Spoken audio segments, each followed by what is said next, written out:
Shalom, selamat pagi Bapak Ibu Saudara-saudara yang dikasihi oleh Tuhan Yesus Kristus. Berjumpa kembali bersama saya Pendeta Eka di dalam renungan firman Tuhan pada hari ini, Selasa 14 September 2021. Sukacita dan damai sejahtera dari Tuhan Yesus kiranya menyertai kehidupan Bapak Ibu Saudara sekalian. Puji nama Tuhan. Sampai pada pembacaan kita hari ini, 2 Tawarik pasal yang ke-10, kiranya firman Tuhan memberkati kita sekalian. Sebelum kita merenungkan bagian pasal ini, kita akan berdoa terlebih dahulu. Tuhan Allah Bapa di surga, terima kasih untuk hari yang baru Tuhan percayakan pada kami. Kami mau terus mengisi hati dan pikiran kami dengan kebenaran firman Tuhan. Mampukan kami bukan saja untuk memahaminya, tetapi juga terlebih untuk dapat menerapkannya dalam hidup kami. Terpujilah nama-Mu Bapa, demi nama Tuhan Yesus kami berdoa. Amin. Bapak Ibu Saudara-saudara, kita seringkali mendapatkan nasihat, demikian juga kita seringkali memberi nasihat. Kalau kita mendapatkan nasihat biasanya dari orang yang lebih tua dari kita. Sebaliknya kita memberi nasihat seringkali kepada orang yang lebih muda. Atau walaupun secara usia kita lebih tua, sebaliknya orang yang memberi nasihat lebih muda, kita memandang bahwa orang tersebut nasihatnya sangat diperlukan oleh kita walaupun usianya jauh lebih muda daripada kita. Nah, maksud saya di sini adalah setiap orang pada dasarnya membutuhkan nasihat, ya. Nah, masalahnya siapa yang memberi nasihat kepada kita? Kalau pemazmur memberikan penjelasan dalam Mazmur 1 ayat yang 1, berbahagialah orang yang tidak berjalan menurut nasihat orang fasik. Nah, artinya siapa yang memberi nasihat? Yang memberi nasihat untuk mendapatkan sesuatu yang baik tentunya adalah orang yang tepat, ya, yang bisa menolong kita untuk keluar dari keadaan ataupun situasi yang buruk yang mungkin sedang kita hadapi, sehingga kita membutuhkan nasihat yang tepat. Nah, Bapak Ibu Saudara-saudara yang dikasihi oleh Tuhan, di dalam pasal yang ke-10 ini kita menjumpai Raja Rehabeam yang tidak mau mendengar nasihat dari orang yang bijaksana, ya. Dia mendengar, artinya dia lebih memilih nasihat orang-orang yang seusia dengan dia atau orang muda. Ya, kalau kita perhatikan di dalam konteks perjanjian lama, orang yang tua itu selalu diidentikan dengan orang-orang yang bijaksana, berhikmat. Nah, lupanya Rehabeam ini lebih memilih penasehat-penasehat yang seusia dengan dia. Lihat saja apa yang dikatakan oleh rakyat ketika ayat yang ke-16 ini memberikan satu penjelasan bahwa ternyata ketika dia mengambil sebuah keputusan, ya, rakyat tidak dengar-dengaran terhadap apa yang diperintahkan oleh raja. Ayat yang ke-16 mengatakan, setelah seluruh Israel melihat bahwa raja tidak mendengarkan permintaan mereka, maka rakyat menjawab raja, bagian apakah kita dapat daripada Daud?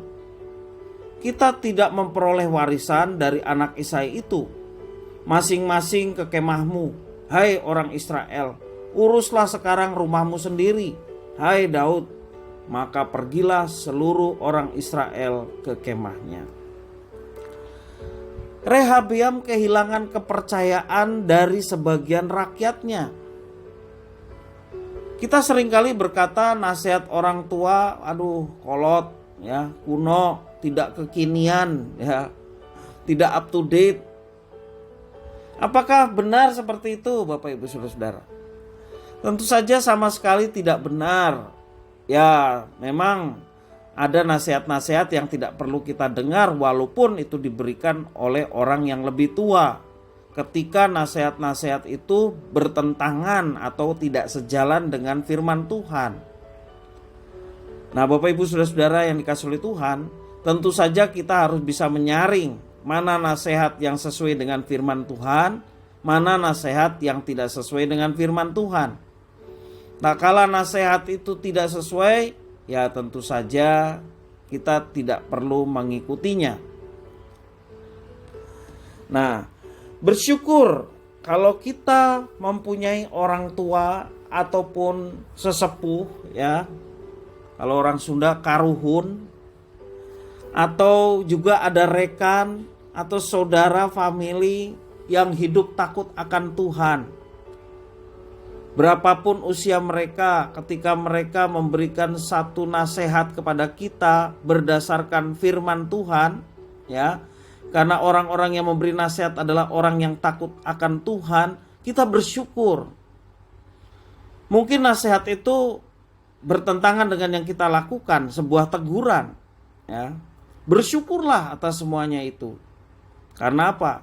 Karena nasihat dari orang yang takut akan Tuhan, tentu saja nasihatnya untuk membangun kita, bukan untuk mencelakakan kita.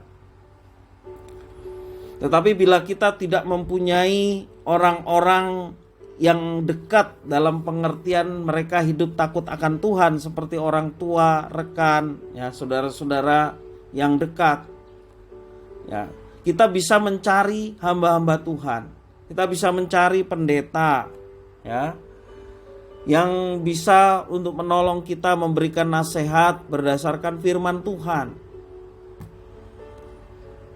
Dan bila kita tidak menemukan seorang yang bisa memberikan nasihat bagi kita untuk hidup seperti yang Allah inginkan, maka yang perlu diketahui oleh kita adalah bahwa kita memiliki seorang penasehat yang ajaib, namanya Roh Kudus. Roh Kudus adalah pribadi Allah yang tinggal di dalam diri kita. Sebab Allah telah memberikannya kepada kita sejak kita percaya kepada Tuhan Yesus. Dalam Efesus 1 ayat 13, pada saat kita percaya, kita dimeteraikan dengan Roh Kudus. Dan salah satu Roh Kudus fungsinya adalah menjadi penasehat yang ajaib dalam kehidupan orang percaya. Ketika Roh Kudus mengendalikan hidup kita, ketika Roh Kudus menegur, bahkan ya, memberikan nasihat sesuai dengan kebenaran firman Tuhan. Sebab Roh Kudus tidak pernah bertentangan dengan firman Tuhan, Roh Kudus tidak pernah bertentangan dengan Yesus. Maka yang harus kita lakukan, lembutkanlah hati kita, turutilah nasihatnya, maka kita akan menjadi orang-orang yang berhasil.